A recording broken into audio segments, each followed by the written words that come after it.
नमस्कार दोस्तों, YouTube channel साहित्य अध्ययन पर आपका स्वागत है। और आज हम देखने वाले हैं काव्य के लक्षण और काव्य का स्वरूप, यानी काव्य के क्या क्या लक्षण और काव्य का क्या स्वरूप है। प्रमुख साहित्यकारों ने इसको काव्य को किस प्रकार से परिभाषित किया है। तो ये हमें कई जगह पर, चाहे हमारे एकेडमिक क्लासेस हो, 11th 12th हो, 10th हो, या BA BCom BSc ग्रेजुएशन हो, या फिर कोई भी फील्ड हो, हिंदी लिटरेचर से जुड़ी हुई, हिंदी ग्रामर से जुड़ी हुई कोई भी एग्ज़ाम्स हो, कॉम्पिटिटिव एग्ज़ाम, सब में ये चीज़ हमारे काम आ सकती है।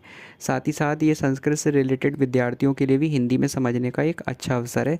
संस्कृत साहित्य के विद्यार्थी भी समझ सकते हैं काव्य के लक्षण, काव्य का स्वरूप और काव्य की परिभाषाओं को, जो कि प्रमुख विचारकों द्वारा, प्रमुख विद्वानों द्वारा दी गई हैं, चाहे वो किसी भी भाषा के हो। तो हम जनरली संस्कृत, हिंदी और इंग्लिश के विद्वानों के विचारों को यहाँ पर ग्रहण करेंगे।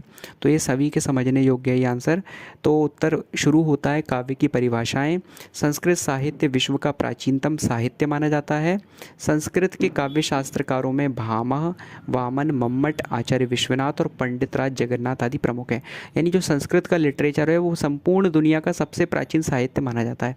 यहाँ ये क्वेश्चन जो है वो ग्रेजुएशन के सेकंड ईयर की 20 से लिया गया है, हिंदी साहित्य से लिया गया है। जो BA का सेकंड ईयर का हिंदी साहित्य है उससे लिया गया है, ठीक है, आर्ट्स वाले स्टूडेंट का।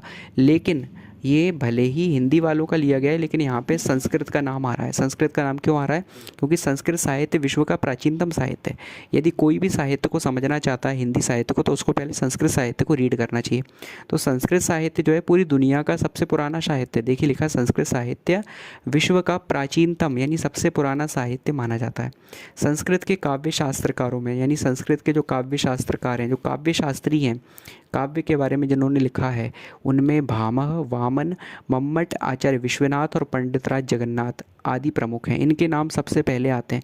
यानी जो भी काव्य को पढ़ रहा है, जो भी काव्य से रिलेटेड है, काव्य की फील्ड से, यदि उसको भामह, वामन, मम्मट, आचार्य विश्वनाथ और पंडितराज जगन्नाथ के नाम नहीं पता, तो उसकी काव्य की समझ शून्य है, उसको काव्य नहीं समझ आ सकता। इसलिए इनके नाम ज़रूर उसको पता होने चाहिए। ये नाम ज़रूर एक काव्य शास्त्री के, एक काव्य के जानकार के इर्द गिर्द या संस्कृत के पाठक के इर्द गिर्द घूमने चाहिए। जिसने संस्कृत साहित्य पढ़ा है उसने इनका नाम नहीं सुना तो उसने संस्कृत साहित्य भी नहीं पढ़ा, उसने काव्य भी, कविता भी नहीं पढ़ी कभी। आगे बढ़ते हैं। इन सभी ने काव्य के स्वरूप को अपने अपने दृष्टिकोण से परिभाषित करने का प्रयास किया। ये जितने भी बड़े बड़े विद्वान हुए हैं, इन सभी ने काव्य के स्वरूप को, यानी कविता के रूप को अपने अपने दृष्टिकोण से, यानी अपने अपने पॉइंट ऑफ व्यू से परिभाषित करने का प्रयास किया, यानी कि डिस्क्राइब करने का, डिफाइन करने की कोशिश की है। इनके अनुसार निम्नानुसार काव्य की परिभाषाएं दी गई हैं। यदि हम इन सब के अनुसार देखें एक एक करके, तो इन सब ने क्या क्या काव्य की परिभाषाएं दी हैं, शुरू करते हैं। सबसे पहले आचार्य भामह के अनुसार, आचार्य भामह कहते हैं शब्दार्थौ सहितौ काव्यम, यानी कि शब्द और अर्थ से जो युक्त रचना है उसको काव्य कहते हैं। भामह का कहने का केवल इतना सा ही मतलब है, वो काव्य की इतनी सी ही परिभाषा बताते हैं। 3 शब्द की परिभाषा है, शब्दार्थौ सहितौ काव्यम। शब्द और अर्थ के सहित जो काव्य है, शब्द और अर्थ के सहित जो है वही तो काव्य है। यहाँ भामा ने केवल इतनी सी परिभाषा दी है, शब्द और अर्थ से युक्त रचना ही काव्य है। चलिए आगे देखते हैं आचार्य मम्मट क्या परिभाषा देते हैं। तो आचार्य मम्मट ने ऐसे शब्दार्थ को काव्य माना है जो दोष रहित हो। यानी आचार्य मम्मट ने शब्द और अर्थ से युक्त रचना को काव्य तो माना है, लेकिन दोषों से मुक्त होनी चाहिए, दोष रहित होनी चाहिए और गुण सहित होनी चाहिए। यानी कि हर शब्द और अर्थ युक्त रचना को काव्य नहीं माना, बल्कि दोष और गुण से युक्त, दोष से रहित और गुण से युक्त वो शब्द अर्थ होने चाहिए, उन्हीं को काव्य माना है। ठीक है, चाहे अलंकारों का प्रयोग हो चाहे या ना हो, क्योंकि अलंकार जो होते हैं, अलंकार का मतलब है आभूषण। तो कविता रूपी स्त्री के सौंदर्य को बढ़ाने के लिए अलंकारों का प्रयोग किया जाता है। यानी जैसे कोई भी स्त्री जो है आभूषणों को धारण करती है, तो इसका मतलब ये तो नहीं है कि बिना आभूषणों के वो स्त्री नहीं रहेगी, वो स्त्री है। अलंकार केवल सौंदर्य की वृद्धि कर रहे हैं, उसको केवल सजा रहे हैं। ठीक है, इसी प्रकार से कविता में यदि अलंकार नहीं है तो इसका मतलब ये नहीं कि वो कविता नहीं है। कविता में अलंकार सिर्फ इतना कार्य करते हैं कि वो कविता की शोभा की वृद्धि करते हैं। अलंकार आवश्यक नहीं है। कविता कहने के लिए किसी भी रचना को ज़रूरी नहीं है कि उसमें अलंकार हो, क्योंकि अलंकार केवल आभूषण हैं, ये हमें याद रखना है। ठीक है, तो देखिए क्या लिखा है कि इस लक्षण के अनुसार गुण काव्य की शोभा को उत्पन्न करने वाले होते हैं। जो गुण हैं वो काव्य की शोभा को उत्पन्न कर रहे हैं, जबकि अलंकार इस शोभा की अतिशयता को बढ़ा रहे हैं। और जबकि अलंकार क्या कर रहे हैं, इस शोभा को बढ़ा रहे हैं, इस शोभा की सुंदरता को बढ़ा रहे हैं। और उत्पन्न कौन कर रहा है, उत्पन्न कर रहे हैं गुण। तो गुण का होना आवश्यक है, यानी शब्द अर्थ की ऐसी संयुक्त रचना जिसमें गुण हो वही कविता कहलाएगी। अलंकार हो ना हो ये मायने नहीं रखता। तो इसीलिए मम्मट ने काव्य में गुणों का होना अनिवार्य माना है, यानी गुण जरूर होने चाहिए काव्य में। अलंकारों को वैकल्पिक रूप में स्वीकार किया। वैकल्पिक यानी विकल्प के रूप में, ऑप्शन के रूप में, यानी अलंकार हो तो भी ठीक, नहीं हो तो भी ठीक, ऑप्शन है। यानी कि अलंकार ज़रूरी नहीं है, कंपलसरी नहीं है। तो आचार्य मम्मट ने ये स्वीकार किया है कि कविता के अंदर गुणों का होना तो अनिवार्य है, लेकिन अलंकारों का होना वैकल्पिक है। अलंकारों को वैकल्पिक रूप में स्वीकार किया, यानी ऑप्शनल, यानी अलंकार हो तो भी ठीक, नहीं हो तो भी ठीक। आचार्य हेमचंद, विद्यानाथ, वाघभट्ट आदि आचार्यों ने इन्हीं का अनुकरण करके अपने अपने काव्य लक्षण प्रस्तुत किए। यानी कि आचार्य हेमचंद, विद्यानाथ, वाघभट्ट आदि आचार्यों ने भी अपने अपने काव्य लक्षण प्रस्तुत किए हैं, कविता के अपने अपने लक्षण बताए हैं। लेकिन उन्होंने किनको फॉलो किया है, उन्होंने आचार्य मम्मट की ही फिलॉसफी को फॉलो किया है। अगले आचार्य हैं हमारे पास आचार्य विश्वनाथ। तो आचार्य विश्वनाथ के अनुसार काव्य क्या है, तो रसवादी आचार्य विश्वनाथ ने आचार्य मम्मट द्वारा प्रस्तुत काव्य लक्षण की सर्वांगीण आलोचना करते हुए यह लक्षण दिया है। आचार्य विश्वनाथ ने आचार्य मम्मट की सिद्धांत को पूरी तरीके से गलत करार दिया है। उन्होंने सर्वांगीण यानी सभी अंगों से आलोचना करी है, पूरी तरीके से गलत ठहराया है आचार्य मम्मट की परिभाषा को। और आचार्य विश्वनाथ उनकी परिभाषा की आलोचना करते हुए लक्षण देते हैं वाक्यम रसात्मकम काव्यम। ये जो है एक बेस्ट लेवल की परिभाषा मानी जाती है काव्य की, यानी जो भी काव्य को पढ़ रहे हैं उनके हिसाब से ये परिभाषा सबसे बेस्ट है। आचार्य विश्वनाथ जो परिभाषा देते हैं सबसे फेमस परिभाषा है वाक्यम रसात्मकम काव्यम, यानी रस से युक्त वाक्य ही काव्य है। इसको हम ऐसे समझ सकते हैं कि जैसे एक फ्रूट है, कोई भी फल है, यदि उसमें रस नहीं है तो क्या वो फ्रूट कहलाने लायक है? वो फ्रूट का टेस्ट हमें आएगा, वो तो टेस्ट विहीन हो गया। उसको आप भले ही फ्रूट कह लो, लेकिन वो फ्रूट किसी मतलब का नहीं है। रस जो है वो उसकी आत्मा है, उसका जो रस है, उसका जो टेस्ट है, उसका जो फ्लैश है, फ्लैश भी नहीं कह सकते, उस फ्लैश के अंदर जो रस है, केवल फ्लैश होना किसी काम का नहीं है। फ्लैश हमेशा रस से ही बना होता है।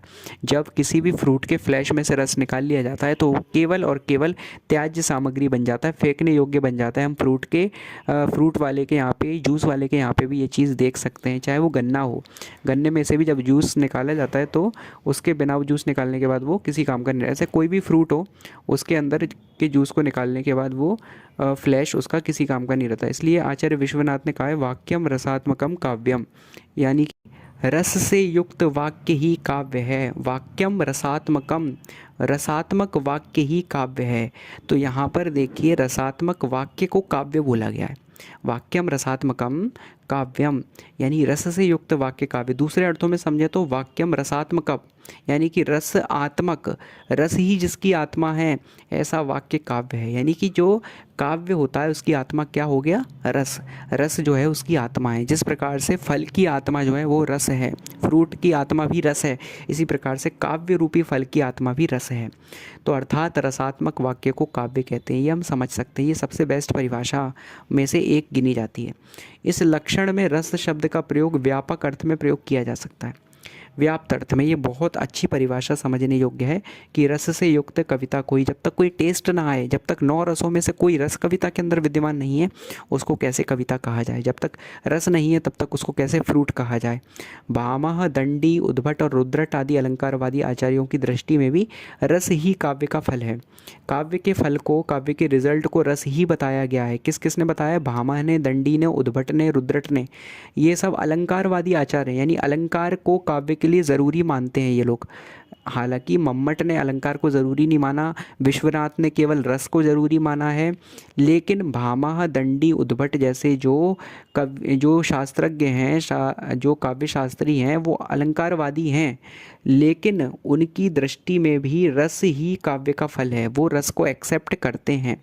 केवल मम्मट नहीं कर रहे थे, लेकिन भामा, रुद्रट, उद्भट और दंडी एक्सेप्ट कर रहे हैं। भले ही वो अलंकारवादी कवि हैं, लेकिन वो भी रस को काव्य का फल मानते हैं।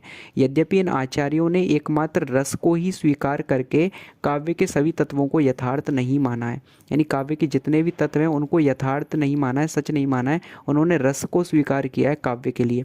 फिर भी इस बात में बिल्कुल संदेह नहीं कि आचार्य विश्वनाथ का यह काव्य लक्षण एक महत्वपूर्ण तथ्य की स्वीकृति है।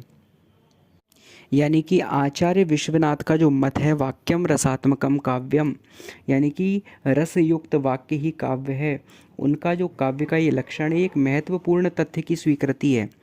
एक ऐसे तथ्य की, यानी कि इस ऐसे इम्पोर्टेंट तथ्य की स्वीकृति यानी स्वीकार करना है जिसमें रस को काव्य की आत्मा माना गया। ये सबसे इम्पोर्टेंट पार्ट है, इसको सभी ने स्वीकार किया है।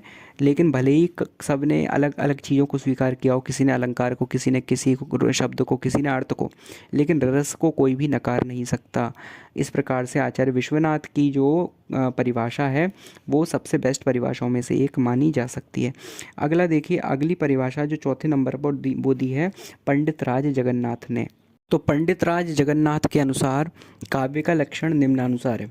रमणीयार्थ प्रतिपादका शब्दा काव्यम, यानी कि रमणीयार्थ प्रतिपादका शब्द काव्यम, ये भी एक बेस्ट डेफिनेशंस में से एक है। आचार्य विश्वनाथ और पंडित राज जगन्नाथ की डेफिनेशंस जो हैं वो एक बहुत उच्च लेवल की डेफिनेशन है काव्य के संबंध में।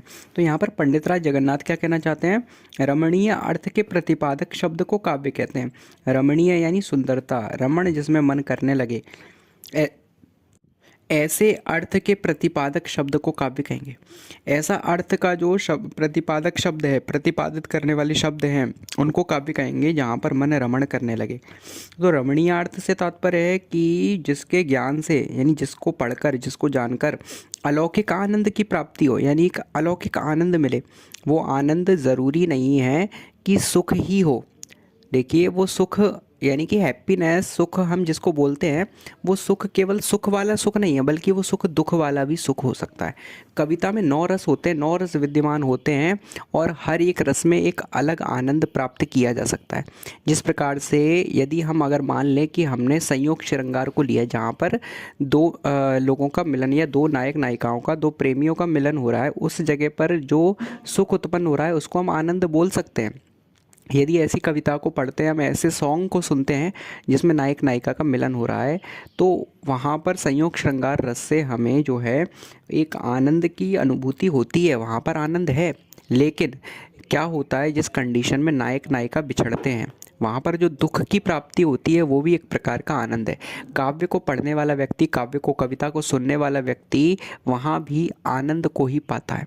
यानी जब वियोग श्रृंगार से विरह की रचनाएं सुनता है तो उसमें भी वो डूब जाता है, अनुरक्त हो जाता है, मतलब उसे वहाँ भी आनंद आ रहा है। तो दुख में भी आनंद है, सुख में भी आनंद है, करुण रस में भी आनंद है, रौद्र रस में भी आनंद है, हास्य रस में भी आनंद है, यानी हर प्रकार के रस में आनंद है। तो आनंद से युक्त यहाँ पे, जहाँ पे अलौकिक आनंद की प्राप्ति हो रही हो, उस रचना को कविता कहा जाएगा। यानी जिसके ज्ञान से अलौकिक आनंद की प्राप्ति हो वह अर्थ रमणीय कहलाता है, रमणीय अर्थ है। दूसरे शब्दों में इस प्रकार व्याख्या की जा सकती है कि जिस शब्द अथवा शब्दों के अर्थ की भावना करने से किसी अलौकिक आनंद की प्राप्ति हो उसको काव्य कहते हैं। यानी जब अलौकिक आनंद मिलने लगे, चाहे वो संयोग श्रृंगार हो, वियोग श्रृंगार हो, करुण रस हो, कोई दिक्कत नहीं है, वात्सल्य हो, हर किसी से आनंद ही मिलेगा। यानी कि नायक नायिका के बिछुड़ने से भी आनंद है और मिलने से भी आनंद है। जब दोनों मिलते हैं प्रेमी तो उनके मिलने से भी आनंद है, लेकिन बिछड़ने से भी आनंद ही है। दोनों कंडीशन में सुख है, आनंद है, दुख में भी सुख है और सुख में भी सुख है। इसी प्रकार की कविता को जो है इस प्रकार जो एक आनंद उत्पन्न करे, एक भावना, एक प्रसन्नता नहीं कह सकते लेकिन आनंद कह सकते हैं। प्रसन्नता और दुख दोनों में आनंद है। एक प्रकार के आनंद को जो कविता उत्पन्न करती है, सेटिस्फिकेशन को, वो कविता, वो रचना जो है कविता कहलाती है, वो रचना काव्य कहलाती है। तो हम इसको समझ सकते हैं कि इस प्रकार व्याख्या कर सकते हैं कि जिस शब्द अथवा शब्दों के अर्थ की भावना करने से किसी अलौकिक आनंद की प्राप्ति हो उसको काव्य कहते हैं। वस्तुतः पंडित राज का यह लक्षण अत्यंत महत्वपूर्ण है। जैसा कि मैंने शुरुआत में ही बताया कि आचार्य विश्वनाथ और पंडित राज जगन्नाथ की व्याख्याएँ सबसे बेस्ट व्याख्याओं में से एक हैं। तो पंडित राज जगन्नाथ जी का ये लक्षण जो है अत्यंत महत्वपूर्ण है। अंग्रेजी साहित्यकारों ने भी काव्य के स्वरूप को अपने दृष्टिकोण से स्पष्ट करने का प्रयास किया। चलिए हम अंग्रेजी काव्य शास्त्रियों की ओर दृष्टि घुमाएं तो doctor Johnson, Macaulay, Wordsworth, Matthew Arnold और टी.एस. इलियट के नाम उल्लेखनीय हैं। प्रमुख परिभाषाएं हम देखते हैं पाश्चात्य विद्वानों की, विदेशी विद्वानों की, जो निम्नानुसार द्रष्टव्य हैं। डॉक्टर जॉनसन के अनुसार देखें तो कविता सत्य और आनंद के मिश्रण की एक ऐसी कला का नाम है जिसमें बुद्धि की सहायता के लिए कल्पना का प्रयोग किया जाता है। यानी जो कविता है वो सत्य और आनंद के मिश्रण की, यानी सत्य और आनंद उसमें मिले हुए हैं, सच्चाई भी है आनंद भी है, उनके मिश्रण की, मिक्सचर की एक ऐसी कला यानी आर्ट है जिसमें बुद्धि की सहायता के लिए कल्पना का प्रयोग किया जाता है। यानी इमेजिनेशन भी रखी जाती है और इमेजिनेशन रखते हुए भी वो सच है। कविता जो है वो कल्पना होते हुए भी सच है। उस इमेजिनेशन का प्रयोग करके जिस कविता की रचना की जाती है उसमें सत्य और आनंद का मिश्रण होता है, वो कविता कहलाती है। I.A. रिचर्ड्स के अनुसार अधिकाधिक आंतरिक भूख को तृप्त कर पाना, यानी अपने अंदर की भूख को, एक पेट वाली भूख नहीं, उदर वाली भूख नहीं, वो तो खाना खाने से शांत होती है, लेकिन जो आंतरिक भूख है, हमारी आत्मा की जो भूख है, हमारी जो भावनात्मक भूख है, उसको तृप्त कर पाना और इस प्रकार तृप्त करना कि उनमें से कम असंतुष्ट रहें। यानी असंतुष्टि बिल्कुल कम से कम रह जाए, बिल्कुल माइनॉरिटी में हमारी असंतुष्टि, अतृप्तता रह जाए, यानी ज़्यादातर हमारे हृदय की असंतुष्टि तृप्त हो जाए, बिल्कुल कम रह जाए असंतुष्टि, यानी कि अधिकाधिक असंतुष्ट करना अपने हृदय को, यही काव्य है। यानी अधिकाधिक आंतरिक भूख को तृप्त कर पाना और इस प्रकार तृप्त करना कि उनमें से कम असंतुष्ट रहें, यही काव्य है। कविता का यही काम है, जो हमारी आत्मिक असंतुष्टता को तृप्त कर दे, आंतरिक भूख को शांत कर दे, वही कविता है। हिंदी आचार्यों के हम लक्षण देखते हैं तो हिंदी आचार्यों के काव्य लक्षण इस प्रकार हैं। हिंदी में भी काव्य शास्त्रों के आचार्यों की एक विशाल परंपरा पाई जाती है। रीतिकाल में आचार्य चिंतामणि का काव्य लक्षण सर्वप्रथम प्राप्त होता है। रीतिकाल में यदि हम देखें आज से हज़ारों साल पहले, तो हिंदी भाषा की जब शुरुआत हुई और हिंदी भाषा में आचार्य चिंतामणि ने जो काव्य का लक्षण दिया है वो इस प्रकार है। सगुणालंकारन सहित दोष रहित जो होए, शब्द अर्थ ताको कवित कहत विबुध सब कोय। यहाँ पर आचार्य मम्मट की परिभाषा को ही हिंदी रूप दे दिया है आचार्य चिंतामणि ने। वहाँ आचार्य मम्मट जो कह रहे हैं कि शब्द और अर्थ से युक्त जो रचना जिसमें दोष रहित हो, जिसमें दोष नहीं हो बल्कि गुण हो, ऐसी रचना को काव्य कहते हैं। और यहाँ पर भी तो वही बात कही गई है, सगुणालंकारन सहित, सगुण अलंकारों के साथ में दोष रहित जो होए, जो कविता दोष से रहित हो, शब्द अर्थ ताको कवित, शब्द और अर्थ से युक्त रचना कविता है, कहते विबुध सब कोय, सारे ही विद्वान ऐसा कहते हैं। तो यहाँ पर आचार्य मम्मट की परिभाषा को ही परिभाषित आचार्य चिंतामणि ने कर दिया कि सगुण अलंकारों के साथ दोष रहित जो होए, जो दोषों से रहित है, और दोषों से रहित मतलब गुणों के साथ है, दोष रहित माने गुण सहित, शब्द अर्थता को कवित, और शब्द अर्थ से युक्त ऐसी रचना को कवित यानी कविता कहते हैं। तो वही परिभाषा सेम टू सेम यहाँ पर हिंदी में रख दी है। इस लाइन को यदि हम पढ़ें तो हमें आसानी से समझ में आ जाएगी, यदि हम नहीं पढ़ेंगे तो ये दोहा हमें कठिन लग सकता है, लेकिन बहुत ईजी है। सगुणालंकारन सहित, सगुण अलंकारों के साथ, दोष रहित जो होए, जो दोषों से रहित है, शब्द अर्थ ताको कवित, शब्द और अर्थ से युक्त रचना कविता है, कहत विबुध सब कोय, सारे ही बुद्धिमान लोग ऐसा कहते हैं। तो ये आचार्य चिंतामणि का लक्षण है। आगे बढ़ते हैं। आचार्य सोमनाथ का काव्य लक्षण भी मम्मट के काव्य लक्षण से प्रभावित है। आचार्य सोमनाथ ने भी काव्य लक्षण जो दिया है वो मम्मट के काव्य लक्षण से ही प्रभावित है, किंतु उन्होंने इसमें छंद को और जोड़ लिया है। कहने का तात्पर्य है कि आचार्य चिंतामणि ने पूरी तरीके से मम्मट के काव्य लक्षण को ही प्रस्तुत कर दिया हिंदी में, पूरी तरीके से एज इट इज़, यानी यथारूप में प्रस्तुत कर दिया, जैसा है वैसा ही। लेकिन आचार्य सोमनाथ ने भी ऐसा ही लिया, लेकिन एक चीज़ को इसमें ऐड कर दिया, छंद को, यानी छंद को भी काव्य का ही हिस्सा माना है, छंद को भी कविता का एक लक्षण माना है। छंद नहीं होगा तो वो काव्य नहीं माना जाएगा। तो आचार्य सोमनाथ क्या कहते हैं, सगुण पदार्थ दोष बिनु पिंगल मत अविरुद्ध, यानी सगुण पदार्थों में दोष के बिना पिंगल का मत अवरुद्ध हो जाता है। जो पिंगल का मत है, पिंगल छंद शास्त्री थे, छंदों के रचनाकार थे, उनका जो मत है, उनका जो विचार है, वो तो यहाँ पर एक्सेप्ट ही नहीं हो रहा है यदि हम छंदों को स्वीकार ना करें तो भूषण जुत कवि कर्म, जो भूषण यानी कि आभूषण, अलंकार, ऑर्नामेंट्स यानी जो ज्वेलरी होती है, तो भूषण जुत यानी आभूषणों से युक्त, जुत यानी युक्त, तो भूषण जो यानी अलंकारों से युक्त कवि कर्म, जो कवि का जो कर्म है, सो कवित कही शुद्ध, उसको ही शुद्ध कविता कहा जा सकता है। यानी जब तक अलंकार ना हो कविता के अंदर, तब तक उस कविता को शुद्ध कविता का नाम नहीं दिया जा सकता। ये आचार्य सोमनाथ ने परिभाषा दी है। तो सोमनाथ और आचार्य चिंतामणि की परिभाषा में सिर्फ इतना सा अंतर है। आचार्य चिंतामणि ने शब्द अर्थ से युक्त कविता को काव्य माना है, रचना को काव्य माना है, जो दोष रहित हो और गुणों के साथ हो। ये मम्मट की परिभाषा को यूज़ किया है। लेकिन आचार्य सोमनाथ ने यही परिभाषा को लेकर इसमें एक बात कही है कि यदि अलंकार नहीं होंगे, यदि पिंगल का मत अवरुद्ध हो जाएगा तो उसको शुद्ध कविता नहीं कहा जा सकता। और यदि भूषण युक्त रचना हो, यानी आभूषणों के साथ यानी अलंकारों के साथ जो रचना हो, उसको ही शुद्ध कविता कहा जा सकता है। ये हमारे आचार्य सोमनाथ की परिभाषा है। आगे बढ़ते हैं तो हिंदी में आचार्य भिखारी दास ने अपने काव्य लक्षण में अलंकार, रस, ध्वनि और गुणों का समावेश करते हुए लिखा है। उन्होंने सभी को माना है, कविता का अंग सभी को माना है। किस किस को माना है? अलंकार को भी कविता का अंग माना, रस को भी कविता का अंग माना, ध्वनि को भी मान लिया और गुण को भी मान लिया। उन्होंने कोई चीज़ नहीं छोड़ी। रस को देखिए आचार्य विश्वनाथ मान रहे थे, अलंकारों को भामा, मम्मट जैसे काव्य शास्त्री मान रहे थे, ध्वनि को वामन मान रहे थे, ध्वनिवादी, और गुणों को जो है वो आचार्य भामा मान रहे थे। लेकिन यहाँ पर जो भिखारी दास है, उनने हर एक चीज़ को, हर एक तत्व को कविता के लिए इम्पोर्टेंट मान लिया और कह दिया, जाने पदारथ भूषण मूल, रसांग परांगन मेमति झाकी, सो धुनि अर्थन वाक्य नित लय गुण, शब्द अलंकृत सो रति पाकी। यानी पाकी यानी पकी हुई कविता कौन सी है?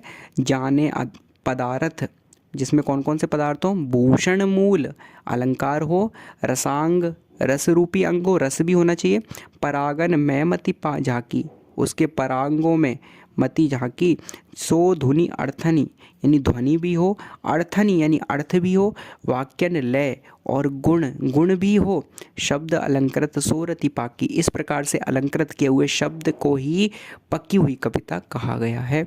ये यहाँ पर आचार्य भिखारी दास कहते हैं। अर्थात काव्य वह शब्दार्थ है जो अलंकार, रस, ध्वनि और गुणों यानी माधुर्य, ओज, प्रसाद आदि से युक्त हो। आधुनिक काल के कतिपय आचार्यों एवं कवियों के काव्य लक्षण भी द्रष्टव्य है। यानी आज के प्रेजेंट टाइम में जो हुए, वर्तमान जो हिंदी बोली जा रही है, भारतेंदु हरिश्चंद्र के बाद जो अस्तित्व में आई व्याकरण युक्त हिंदी जिसको हम आज बोलते हैं, वैसी हिंदी पहले नहीं थी। तुलसीदास, सूरदास, भिखारी दास, इनके समय में ये वाली हिंदी नहीं थी, जैसे कि हम इनके दोहों में देख सकते हैं। लेकिन आज जो प्रेजेंट टाइम में जो हिंदी बोली जा रही है, जिसकी रचना महादेवी वर्मा, सूर्यकांत त्रिपाठी, निराला जैसी जो हिंदी है, जो हमें समझ आती है, जिसको हमें अनुवाद करने की ज़रूरत नहीं पड़ती, ऐसी हिंदी जो हम वर्तमान रूप में बोल रहे हैं, उसके अंदर यदि हम काव्य की परिभाषा देखें तो उसमें पहली परिभाषा हमारे सामने दी है आचार्य महावीर प्रसाद द्विवेदी के अनुसार। तो आचार्य महावीर प्रसाद द्विवेदी क्या कहते हैं? आचार्य महावीर प्रसाद द्विवेदी जी ने काव्य में चमत्कार की प्रधानता को अनिवार्य मानते हुए लिखा है।